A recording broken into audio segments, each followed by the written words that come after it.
Hi అండి అందరికీ. 1 week అవుతుంది అనుకుంటా వీడియో పెట్టక. ఇదేదో మీకు పెద్ద తెలియని విషయమో లేకపోతే నేనేదో మీకు తెలియంది నేను చెప్తున్నానని అనుకోవట్లేదు. కొన్ని జాగ్రత్తలు తీసుకుంటే మెడికల్ విషయంలో బాగుంటుందనే ఉద్దేశంతో నేను ఈ వీడియో చేస్తున్నాను. ఇంకోటి ఏంటంటే ఈ వీడియో చేయడానికి కారణం ఏంటంటే ప్రతిదీ అనుభవాల్లోకి రాకపోతే మనకి ఏ విషయాలు తెలియవండి. అప్పటికప్పుడు మనం అందరం టెన్షన్స్లో, ఆవేశంలో, బాధల్లో ఉంటాము. ముఖ్య కారణం ఈ ఈ ఈ ఒంట్లో బాగోలేనప్పుడు, ఎవరైనా హెల్త్ కండిషన్ బాగోలేనప్పుడు కంపల్సరీగా ప్రతి ఒక్కరికి పాలసీ అనేది ఇంపార్టెంటు. నేనేమి పాలసీ ఏజెంట్ని కాదు, మీరు అలా అనుకోవద్దు. ఆ పాలసీ ఎందుకు చెప్తున్నాను అంటే, మనం డిశ్చార్జ్ చేసేవాళ్ళు మన వెనకాల లేకపోయినా హెల్త్ పాలసీలు తీసుకోవడం వల్ల చాలా బెనిఫిట్స్ ఉంటాయి. మనని డిశ్చార్జ్ చేయించడం, మనం ఒక రూపాయి కట్టుకోకుండా వాళ్ళే దగ్గరుండి ఏ మెడిసిన్ వాడుతున్నారు ఏంటి అని మనకి క్యాష్ రూపంలో మనం 20,000 రూపాయలు కడితే, అదే ఇన్సూరెన్స్ పాలసీ వాడికి వాడు 15,000 రూపాయలకే ఒక బెడ్ రేటు మనం డైలీ మనం చేరినందుకు 20,000 అనుకుందాం సపోజు. అదే క్యాష్ కడితే కంపల్సరీగా 20,000 కట్టించుకుంటాడు. అదే కనుక ఇన్సూరెన్స్ ఉన్న వాళ్ళకి 15,000 రూపాయలకే ఇన్సూరెన్స్ వాడు మనకి ఛార్జ్ చేస్తారనమాట. మనం 5,000 రూపాయలు లాస్ అవుతాము. అందుకని సంవత్సరానికి ఒక అక్షయ తృతీయ వస్తుంది, ఒక నెక్లెస్ కొనుక్కుందాం, గాజులు చేయించుకుందాం అని కాకుండా ప్రతి సంవత్సరము మీకోసం మీరు హెల్త్ ఇన్సూరెన్స్లు కంపల్సరీగా తీసుకోవాలి. తీసుకున్న వాళ్ళ గురించి నేను మాట్లాడట్లేదు, తీసుకుని వాళ్ళ గురించి మాలాగా తీసుకోలేని వాళ్ళ గురించి మాట్లాడుతున్నాను. మేము కూడా దాని విషయంలో చాలా మోసపోయి ఈరోజు దానివల్ల చాలా ఇబ్బందులు పడ్డాం. ఎందుకంటే జగనన్న కార్డులు, చంద్రన్న కార్డులు అని మాకు ఇచ్చారు. ఇంటి దగ్గరకు వచ్చి అంబులెన్స్ తీసుకెళ్తుంది, మళ్ళీ ఇంటి దగ్గర దింపుతుందని టీవీలు, న్యూస్లు ఈ అపోహలకు పోయి ఆ కార్డులు జోబులో పెట్టుకుని హైదరాబాద్ దాకా వెళ్ళిన తర్వాత అవి దేనికి పని చేయవండి, ఇట్లాంటివి మేము తీసుకోవట్లేదు అని చెప్పడం జరిగింది. ఓన్లీ కోవిడ్కే కాదు, దేనికి అవి తీసుకోరు. బెంగళూరుకి వెళ్ళినా సరే ఈ కార్డు చూపిస్తే చాలు మీకు తీసుకుంటారని మనని ప్రలోభ పెడుతున్నారు. దానికోసమని దయచేసి ఈ గవర్నమెంట్ ఎంప్లాయీస్కే ఈ కార్డులు ఉంటాయని నా అనుమానం. నాకు తెలిసినంతవరకు గవర్నమెంట్ ప్రతి ఎంప్లాయీకి నేను చెప్పేది ఒకటే, ఈ కార్డుల వల్ల ఎలాంటి బెనిఫిట్స్ లేవండి మనకి. పైగా ముందు మనం పే చేసిన తర్వాత బిల్లులు పెట్టుకుంటే వస్తాయి అనేది, మనం 10 లక్షలు ఖర్చు పెడితే 1,50,000 రూపాయలు వస్తాయి. దాని బదులు సంవత్సరానికి 1,00,000 రూపాయలు మనం కనుక ఖర్చు పెట్టుకుని ఇన్సూరెన్స్లు కానీ 25,000 కానీ 50,000 కానీ ఎవరి స్తోమత తగ్గట్టు వాళ్ళు పెట్టుకుంటే, ఆ ఇన్సూరెన్స్ వాడే మన డిశ్చార్జ్ చేయించి వాడు డబ్బులు అయిపోయి లోపల ఇంటికి పంపించేస్తాడు. మనకి రోగం ఉన్నా తగ్గినా తగ్గకపోయినా వాడే పంపించేస్తాడు మనని. అందుకని ఇదొకటి ఇన్సూరెన్స్ దృష్టిలో పెట్టుకుని ప్రతి ఒక్కళ్ళు ఇన్సూరెన్స్ చేసుకోండి. అది ఉండటం వల్ల ప్రతి ఒక్కళ్ళు మనం సేఫ్ జోన్లో ఉన్నట్టు. ఇన్సూరెన్స్ వాడు ప్రతిరోజు ఫాలోఅప్లో ఉంటాడు. ఏ మెడిసిన్ ఇస్తున్నారు, ఈ మెడిసిన్ ఎంతకి ఇస్తున్నారు, ఇది ఎక్కించారా ఎక్కించలేదా ప్రతిదీ. మా నాన్నగారి విషయంలో ఇన్సూరెన్స్ ఉండటం వల్ల సేవ్ అయింది, మా పెద్ద బాబుకి అలాగే ఉండటం వల్ల ఇలా అయింది. చాలామందికి ఇన్సూరెన్స్ ఉండటం వల్లే సేవ్ అయ్యారు. అందుకని మేమందరం మాకు హెల్త్ కార్డులు ఉన్నాయి, మేము ఎంప్లాయీస్ కదా అని ఒక ధీమాతో వెళ్ళటం జరిగింది. అవి ఏం పని చేయవు, అవి దేనికి ఉపయోగపడవు. అందుకోసమని ప్రతి ఒక్కళ్ళు ఇన్సూరెన్స్ చేయించుకోండి. మా హస్బెండ్ ఫ్రెండ్ ఎవరైతే లాయర్ సీతారాం అనే ఒక ఆయన పేరు సీతారాము, ఆయన అడ్వకేటు. నేను కోవిడ్ వచ్చి డిశ్చార్జ్ అయిన తర్వాత మాకు వచ్చినప్పుడు ఆయనకు కూడా రావడం జరిగింది. ఆయన వినుకొండ అనే ఒక ఊర్లో అడ్వకేట్గా పనిచేస్తున్నారు. నాకు వినుకొండ అనేది తెలీదు, లేకపోతే ఇంకా ఏమైనా దాని పక్కన ఊరో తెలీదు. ఆయన అడ్వకేట్ అని తెలుసు, ఎప్పుడు చూడలేదు కూడా, అదే చూడటం. మాకు కోవిడ్ వచ్చిందని తెలిసి కూడా ఆయన డిశ్చార్జ్ అయ్యి మాకంటే ఎక్కువ సఫర్ అయ్యారు పాపం ఆయన. కానీ వాళ్ళ అమ్మాయి గవర్నమెంట్ హాస్పిటల్లో, ఒంగోలు గవర్నమెంట్ హాస్పిటల్లో హౌస్ సర్జన్ చేస్తుంటే వాళ్ళ అమ్మాయి దగ్గరికి వెళ్ళిపోయి ఆయన గవర్నమెంట్ హాస్పిటల్లో ఆయన బ్రదరు, వాళ్ళ వైఫు, వాళ్ళ చిన్న పాప చేరటం జరిగింది. ఎందుకు చెప్తున్నానంటే ఇప్పుడు ఆయన ఫ్రెండ్ ఆయుర్వేదం డాక్టర్ హైదరాబాద్లో, ఆయన వాళ్ళ ఫ్రెండ్ని బతికించుకోవడం కోసం అని చెప్పి ఏవో శాచురేషన్ పెరగడానికి మెడిసిన్ ఉంది అని చెప్పి కారు వేసుకుని హైదరాబాద్ నుంచి ఆయన ఫ్రెండ్ కోసం వచ్చి ఆ మందులు వాటర్లో కలిపి, లీటర్ వాటర్ బాటిల్లో కలిపి ఒక 10 బాటిల్స్ ఒకేసారి లీటర్ బాటిల్లో కలిపి తాగించడం జరిగింది. ఆయన శాచురేషన్ పెరిగి డిశ్చార్జ్ అవ్వడం జరిగింది. కానీ చాలా సీరియస్ అయింది, ఆయన పోతారనుకున్నారు. కానీ దేవుని దయ వల్ల ఆయన బతికారు. మా ఇంటికి వచ్చినప్పుడు నాకు ఆ బాటిల్స్ నాకు తీసుకొచ్చారు. ఆయన కంపల్సరీగా వాడాలండి మీరు ఇవన్నీ. అప్పటికి కూడా పాపం ఆయన ఇంకా మెట్లు ఎక్కలేని పరిస్థితి, ఆయన కూడా చాలా ఇబ్బందుల్లో ఉన్నా కూడా మా కోసం డిశ్చార్జ్ అయిన తర్వాత మా కోసం మేము ఎట్లా ఉన్నాము అని చూడటం కోసం అని చెప్పి ఆయన మా ఇంటికి రావడం జరిగింది హైదరాబాద్లో. ఆ వస్తూ వస్తూ ఆ సాచురేషన్ పెరగడానికి ఆయన మెడిసిన్ తీసుకొచ్చారు ఆయుర్వేదంలో. నేనేమి ఆయుర్వేదానికి, హోమియోపతికి సపోర్ట్‌గా మాట్లాడట్లేదు. నమ్మకం మీద ఆ టైంలో మనకి ప్రతిదీ నమ్మకం మీద జరుగుతూ ఉంటాయి విషయాలన్నీ. ఆయన ఇచ్చారని చెప్పి ఆయన మీద అభిమానంతో, ఆ నమ్మకంతో వాడటం జరిగింది. అది నేను రికవరీ అవ్వనివ్వండి, ఆ మెడిసిన్ వల్ల అవ్వనివ్వండి, సాచురేషన్ అయితే నేను 85 మీద డిశ్చార్జ్ అయ్యాను. తర్వాత నా సాచురేషన్ పెరగడం జరిగింది. ఆయన చెప్పినట్టుగానే ఆ మెడిసిన్స్ అన్నీ ఆయన తీసుకొచ్చి ఇవ్వటం, నేను అవి వేసుకోవడం, తాగటం జరిగింది అవన్నీ. దాని తర్వాత మీకు ఇది కూడా చెప్పాలి. మా హస్బెండ్ అప్పుడు నెల్లూరులో మందు ఇస్తున్నారు అని చెప్పి ఆయుర్వేదం ఆయన పేరు మర్చిపోయాను. ఆ మందులు ఇస్తున్నారు అని చెప్పి అందరూ వేసుకుంటున్నారు. కళ్ళల్లో వేసుకోండి, అది వేసుకోండి, ఇది వేసుకోండి అని చెప్పి మాకు ఆఫీస్ వాళ్ళు దగ్గరుండి, నెల్లూరు కలెక్టర్ గారి దగ్గర నుండి ఆ మందు పంపించడం జరిగింది మా హస్బెండ్కి ఇమ్మని. కానీ నేను ఆ మందుకి అందరూ వేయమన్నా సరే నేను దానికి ఒప్పుకోలేదు.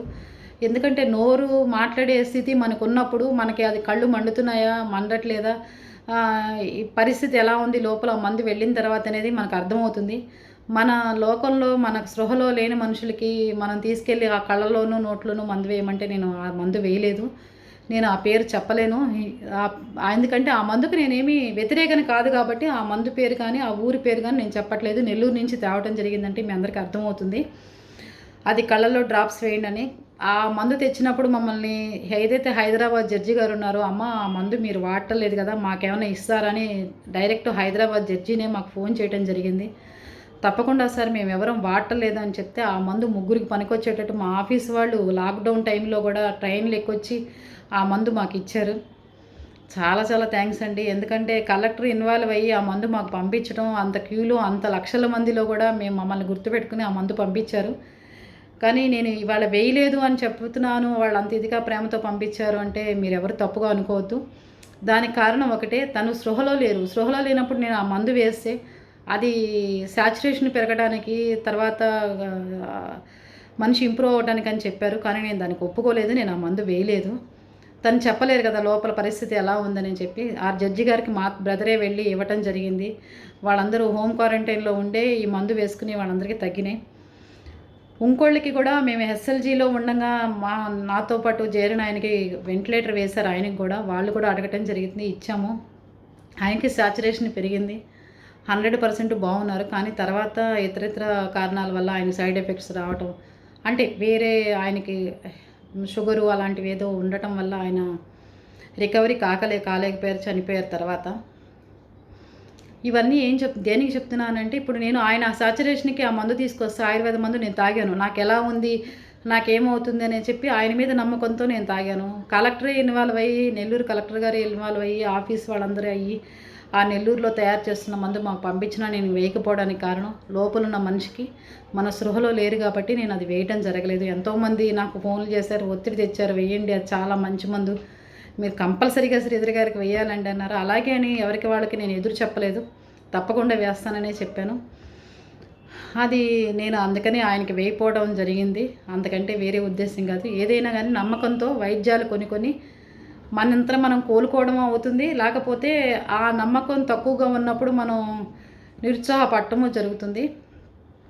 ఇంకోటి, మా హస్బెండ్ని చేర్పించిన తర్వాత ఏదైతే హాస్పిటల్ ఉందో, హాస్పిటల్లో నేను నెల రోజులకు కానీ నేను రికవర్ అవ్వలేకపోయాను. తన్ని బయటకు తీసుకురావాలంటే నేను రికవరీ అయ్యి బయటకు వచ్చిన తర్వాత తమ్ముడు వాళ్ళు తీసుకొద్దామన్నారు. అప్పటిదాకా ఆఫీస్ వాళ్ళందరూ వద్దండి, మీకు ఏదైనా ఇబ్బంది అయితే చెప్పండి, మేము ఏ ప్రయత్నం అన్నా చేస్తామని చెప్పారు. పాపం మాకు అన్ని జిల్లాల నుంచి వాళ్ళు సపోర్ట్ చేశారు. ఇది చాలా పెద్ద హాస్పిటల్ అని మనం చేర్పించాం కదండి, ఎందుకు మనం ఇట్లా తీసుకురావడం తన్ని, అందులో ఇట్లాంటి టైంలో మనం తీసుకురాకూడదు కదా అన్నారు. సరే, ఏదైతే మా హస్బెండ్ ఉన్నారో మే 7వ తారీఖు చెప్పాను కదా మీ అందరికీ, మా అమ్మగారు చనిపోయి అప్పటికి 5 months 6 months అవుతుంది. అప్పటికి మా మదర్ చనిపోయి అవుతుంటే అమ్మ హస్తికలు అందరం కలిసి వెళ్ళి ఒకసారి కృష్ణానదిలో కలిపాము, ఇంకోటి అట్టి పెట్టాం అందరం కలిసి వెళ్ళి కాశీలో కలపాలని.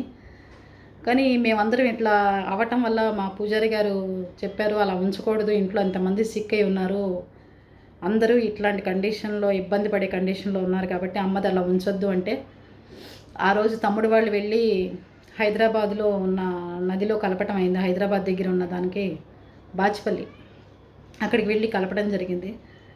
ఆ టైంలోనే హైదరాబాద్ మా హస్బెండ్ని జరిపించిన హాస్పిటల్ నుంచి ఫోన్ వచ్చింది. మీ బావగారు కండిషన్ ఏం బాగోలేదు, మే 7th ఏం బాగోలేదు, ఆయనకి వెంటిలేటర్ వేయాలి అంటే లేదండి వెంటిలేటర్ వేయడానికి వీల్లేదు, మేము ఇట్లా బాచ్పల్లి మా మదర్ కార్యక్రమానికని వచ్చామండి, ఇలా పరిస్థితి, అందుకని మీరు వెంటిలేటర్ వేయడానికి లేదండి, వద్దు, మేము వచ్చిన తర్వాత నిర్ణయం తీసుకుంటే మీరు ఎప్పటికి వస్తారంటే లేదండి మేము 2 hours అక్కడ ఉంటామండి అని చెప్పినా సరే వాళ్ళు వినలేదు.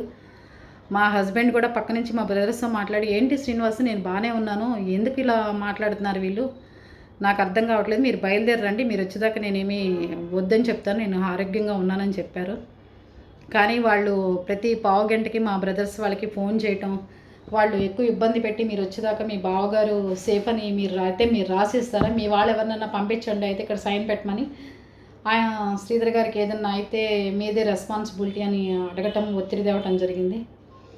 ఆ తప్పని పరిస్థితుల్లో వాళ్ళు వెంటిలేటర్ వేయడానికి మా హస్బెండ్కి ఒప్పుకోవడం జరిగింది.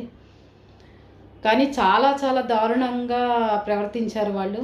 అది నేను మా ఒక్కళ్ళకే అని చెప్పట్లేదు, నేను హాస్పిటల్ నుంచి డిశ్చార్జ్ అయ్యి అక్కడికి వెళ్ళిన తర్వాత ఒక్కొక్కళ్ళు ఒక్కొక్క విషయం చెప్తుంటే నాకు అసలు చాలా చాలా బాధ కలిగింది. ఏమి చేయలేని పరిస్థితి ఆ రోజు. అదే నేను పూర్వం ఆరోగ్యంగా ఉన్నట్టయితే అసలు అక్కడ పరిస్థితి అంతా వేరుగా ఉండేది. అదే గుంటూరో విజయవాడో ఏదన్నా ఏ ఊరైనా అయినా కూడా పరిస్థితి అంతా తేడాగా ఉండేది. నేను హెల్తీగా ఆరోగ్యంగా ఉన్నట్టయితే కనుక నేను ఆ పరిస్థితి వేరుగా ఉండేది. కానీ అక్కడ ఏంటంటే జరిగిందంతా మన చేతుల్లో లేకుండా క్రమేపీ వాళ్ళ చేతుల్లోకి తీసుకుంటున్నారు వాళ్ళు ప్రతి విషయాన్ని. ఆ రోజు మే 7 మా హస్బెండ్కి వెంటిలేటర్ వేశారు. ఇంకోటి గుర్తుపెట్టుకోండి, వెంటిలేటర్ వేసిన ప్రతి మనిషికి 14 రోజులు ఫస్ట్ ఉంచుతారు. ఇంకా ఆ మనిషి ఇంకా ఈ మనిషి ఇంకా ఉండరు, ఇంకా ఈ దేనికి హెల్త్ అన్ని ఆర్గన్స్ పనిచేయట్లేదు అన్న మనిషికే నెల 2 నెలలు అలా పెద్దవాళ్ళకి అలా మధ్య మధ్యలో వాళ్ళకి ప్రొలాంగ్ చేస్తారు. కానీ వెంటిలేటర్ తీసేసిన తర్వాత వెంటనే ట్రికాస్టమీ అనేది వేసి అలా అట్టి పెడతారు. కానీ మా హస్బెండ్కి 24 రోజులైనా వాళ్ళకి తీయలేదు, కావాలని వెంటిలేటర్ మీదే అట్టి పెట్టారు. అది ప్రతి ఒక్కరికి వెంటిలేటర్ తీసేసిన తర్వాత ట్రికాస్టమీ తీసుకొస్తారు. ట్రికాస్టమీ ఎన్ని రోజులైనా ఉండొచ్చు, 5 నెలలు ఉండొచ్చు, 6 నెలలు ఉన్న వాళ్ళు ఉంటారు, ఇంట్లోనే ఉండి వెంటిలేటర్లు ట్రికాస్టమీ పెట్టుకుని సర్వే అయ్యే వాళ్ళు ఉంటారు, బోల్డ్ మంది ఉన్నారు అలాగా. కానీ వీళ్ళు చేసిన పని అలా చేశారు, అది చాలా తప్పు. ఇప్పుడు నేను ఈ వీడియో పెడుతుంటే వాళ్ళ గ్రూపులో ఒక డాక్టర్ నా దాంట్లో ఉన్నారు, ఆయన చెప్తున్నారు అయిపోయింది ఎందుకు మేడం చెప్తున్నారంటే నేను మీ గురించి ఏం చెప్పట్లేదండి, జనరల్గా డాక్టర్లు చెప్తున్నారు, మీ హాస్పిటల్ పేరు కానీ మీ పేర్లు కానీ నేను తేవట్లేదు బయటకని చెప్తున్నాను. అది తెస్తాను తేదు అనేది అది తర్వాత విషయం. ఎవరు ఇలా ఇబ్బంది పడటం కానీ మోసపోవటం కానీ జరగకండి. వాళ్ళు ఆ కోవిడ్ టైంలో ఏది చేయాలో, ఎన్ని విధాలుగా డబ్బు సంపాదించాలో, ఎన్ని విధాలుగా మనుషుల్ని హింస పెట్టాలో ప్రతిదీ చేశారు వాళ్ళు. ఇంతకంటే దారుణమైన పనులు కూడా చాలా చేశారు వాళ్ళు నా కళ్ళ ముందు.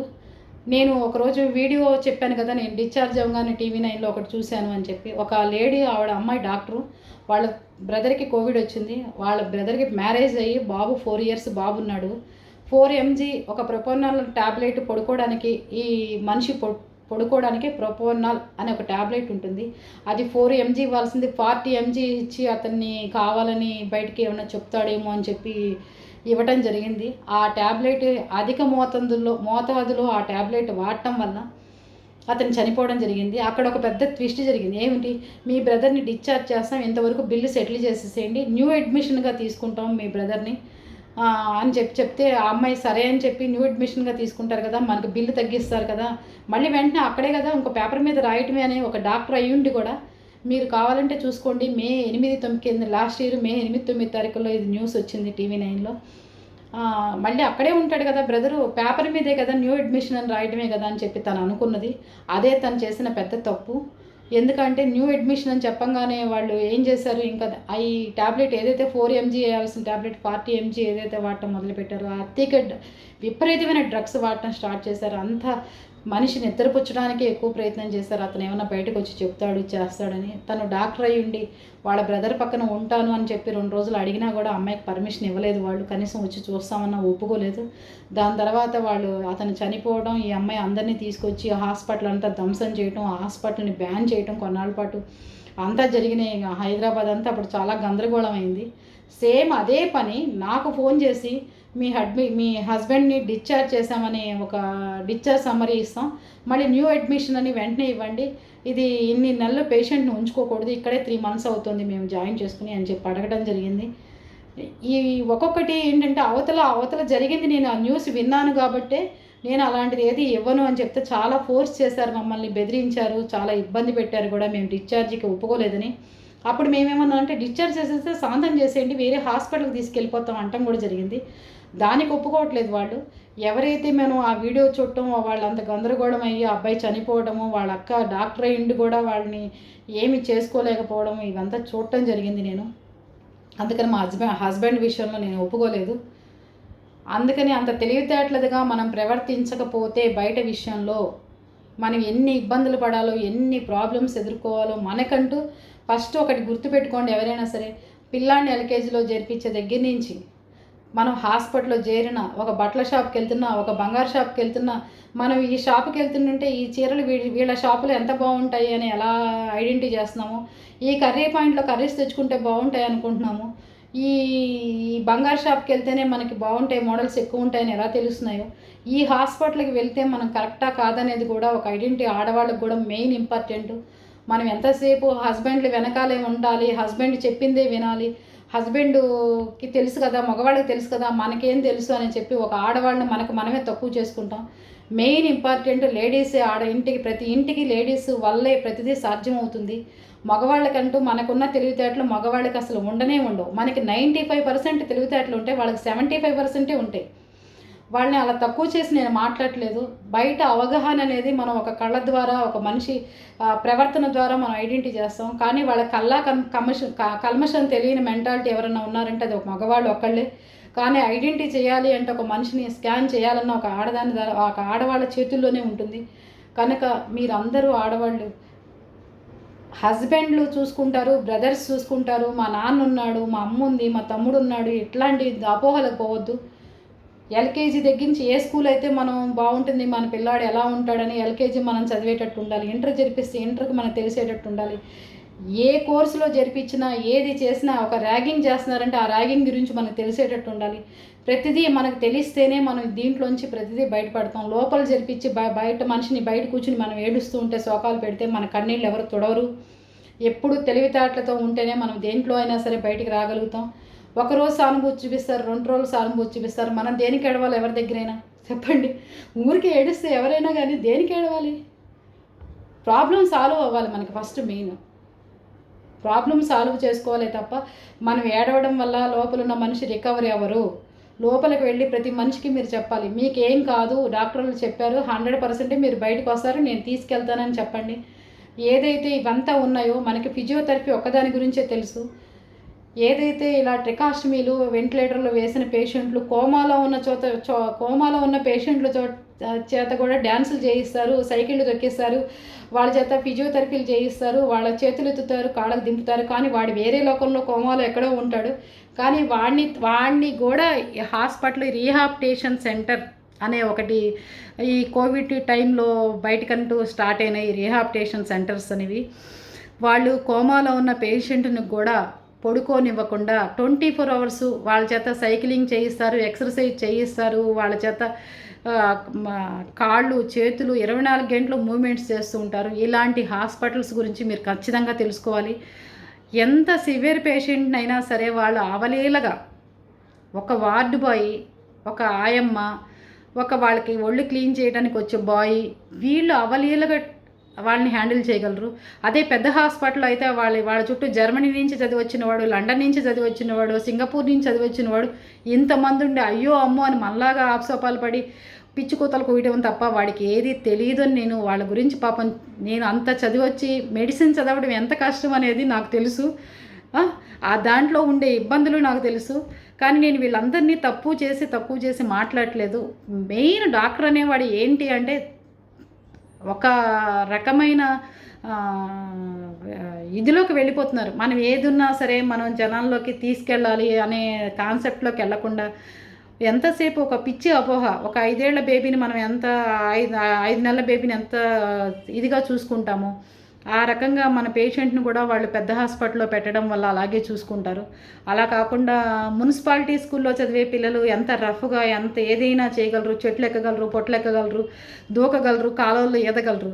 అదే మీరు పెద్ద పెద్ద మిషనరీ స్కూళ్ళల్లో చేర్పించండి, వాడు ఎలా ఉంటాడు, వాడి బట్టలకు మట్టి అంటుకోనివ్వరు, వాళ్ళు స్నాక్స్ వేరుగా ఉంటాయి, వాడు పెట్టే భోజనం వేరుగా ఉంటుంది, అంత వేరుగా ఉంటే వాడు ఎంత సున్నితంగా పెరుగుతాడు. అందుకే అలాంటి వాళ్ళ కోసం ఈ రీహాబిలిటేషన్ సెంటర్స్ అనేవి వచ్చినాయి. వాడు ఓన్గా ఎవరున్నారో పేషెంటు వాడు వెంటిలేటర్ మీద ఉండని, ట్రికాస్ట్ మీద ఉండని, ఏదన్నా ఉండని, వాళ్ళకి అవసరమే లేదు. పేషెంట్ డైలీ ఎక్సర్సైజ్ చేయాల్సిందే, వాడు సైకిల్ తొక్కాల్సిందే, వాడు ప్రతిదీ జిమ్కి వెళ్ళి తెలివి ఉన్నవాడు ఎలా చేస్తాడో 100% ఈ కోమాలో ఉన్న వాళ్ళ చేత, అస్సలు బాగోలేని వాళ్ళ చేత మొత్తం అంతా చేయించేది ఈ రీహాబిలిటేషన్ సెంటర్స్ వాళ్ళు. ఇది కూకట్పల్లిలో నేను మా హస్బెండ్ని చేర్పించడం జరిగింది. నేను అక్కడి నుంచి డిశ్చార్జ్ చేసి ఈ రీహాబిలిటేషన్ గురించి నేను ఒక వీడియో చేస్తాను. మళ్ళీ నేను మా హస్బెండ్ని ఎలా డిశ్చార్జ్ చేయించాం, తర్వాత తనకి ఏ ఏ ప్రాబ్లమ్స్ ఉన్నాయని చెప్పారు, తర్వాత ఎన్ని ఇబ్బందులు పడితే అక్కడి నుంచి మేము బయటికి రాగలిగాము, ఇవన్నీ తర్వాత మేము చెప్పిన తర్వాత పక్క వాళ్ళు రాలేక వాళ్ళు ఏమయ్యారు, ఎన్ని ఇబ్బందులు పడుతున్నారు, ఆ ఫ్యామిలీ రోజు మాతో ఎట్లా టచ్లో ఉంటున్నారు, ఇవన్నీ కంపల్సరీగా మీకు ఒక వీడియో చేస్తాను నేను. అర్థమైందండి. ఇవన్నీ ఏంటి అంటే దీంట్లో ప్రతిదీ ఇంపార్టెంటే మనకి. ఏ పేషెంట్ని మనం ఎక్కడ డిశ్చార్జ్ చేయించాలి, ఎలా ఉంచాలి, ఏం చేయాలనేది ప్రతిదీ ఒక ఆడవాళ్ళ చేతుల్లోనే 100% ఉంటుంది. ఆడవాళ్ళకి దయచేసి బయటికి వచ్చి వాళ్ళని కూడా ప్రపంచాన్ని కొన్ని ఇళ్లలో ఇప్పుడు బయట రోడ్ల మీదే ఉంటున్నారు అనుకోండి, ఆడపిల్లల గురించి నేను మాట్లాడట్లేదు. ఇంట్లో ఇలా ఉన్న ఆడవాళ్ళని కూడా బయటకు వచ్చి హాస్పిటల్కి తీసుకెళ్ళి అబ్జర్వ్ చేస్తూ ఉంటే వీళ్ళకి ఏంటి అనేది మీకంటే 100 రెట్లు వాళ్ళే ఎక్కువ ఐడెంటిఫై చేయగలుగుతారు. హాస్పిటల్కి వెళ్ళిన తర్వాత ఆ వాతావరణం ఏంటి, వీళ్ళు అబద్ధం చెప్తున్నారా నిజం చెప్తున్నారా అనేది ఒక ఆడవాళ్ళే గ్రహించగలుగుతారు. అందుకని చెప్పి ప్రతి ఆడవాళ్ళని కూడా ఇట్లాంటి విషయాల్లో ప్రోత్సహించండి. వాళ్ళు చెప్పేవి కూడా ఖచ్చితంగా మీరు వినడానికి ప్రయత్నం చేయండి. అంతేగాని నేను వేరుగా మగవాళ్ళని తక్కువ చేసి ఆడవాళ్ళని ఎక్కువ చేసి నేను మాట్లాడట్లేదు.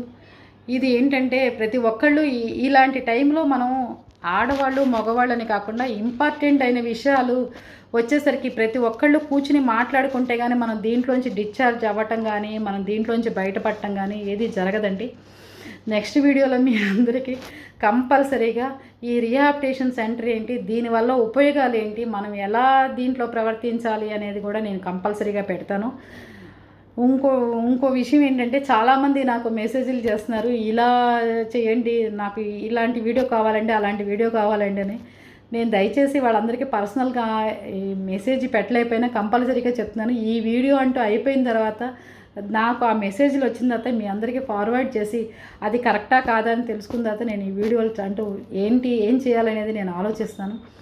కనుక ఫ్రెండ్స్, మీ అందరికీ నేను చెప్పేది ఒకటే, అందరూ తెలివితేటలతో ఉంటేనే, గట్టిగా ఉంటేనే, ఏడవటాల వల్ల లేకపోతే ఒకళ్ళ దగ్గరికి వెళ్ళి మనం సానుభూతి చూపించుకోవడం వల్ల, మా కుటుంబానికి ఈ పరిస్థితి వచ్చిందని చెప్పి మనం బాధపడి రోజుకి ఫోన్ చేసుకోవడం వల్ల దీనివల్ల ఉపయోగం జరగదు మనకి. దీంట్లోంచి ఎలా బయటికి రావాలనేది మన ఫ్యామిలీ అందరం కలిసి ఒక చోట కూర్చోంటే కానీ ఇవన్నీ బయటకు సాల్వ్ అవ్వవు ఇట్లాంటివన్నీ. అందుకని ఈ వీడియో చేయడానికి ఫస్ట్ కారణం ఏంటంటే మీరందరూ కంపల్సరీగా, మీ అందరికీ హెల్త్ కార్డులు లేని వాళ్ళ గురించి చెప్తున్నాను, ఇన్సూరెన్సులు చేయించుకోండి. గవర్నమెంట్ ఎంప్లాయీస్ ఎవరైనా దీంట్లో ఉన్నారు అని నాకు తెలిస్తే కనుక, అందరూ ఉన్నారని నాకు తెలుసు, ఉంటే కనుక మీ జగనన్న చంద్రన్న కార్డుల మీద భరోసాగా ఉండమాకండి దయచేసి. దానివల్ల మనకి ఎలాంటి ఉపయోగాలు జరగవు. అవి ఏ హెల్త్కి ఏంటి అనేది తర్వాత ఆలోచిద్దాం మనందరం. కంపల్సరీగా మీ అందరికి పర్సనల్ ఇన్సూరెన్స్ తీసుకుంటేనే మనం దీంట్లోంచి రికవర్ అయ్యి బయటపడగలుగుతాం. అందుకంటే ఈ వీడియో చేయడానికి వేరే ఉద్దేశం ఏమీ లేదు. ఓకేనా? బాయ్ అండి.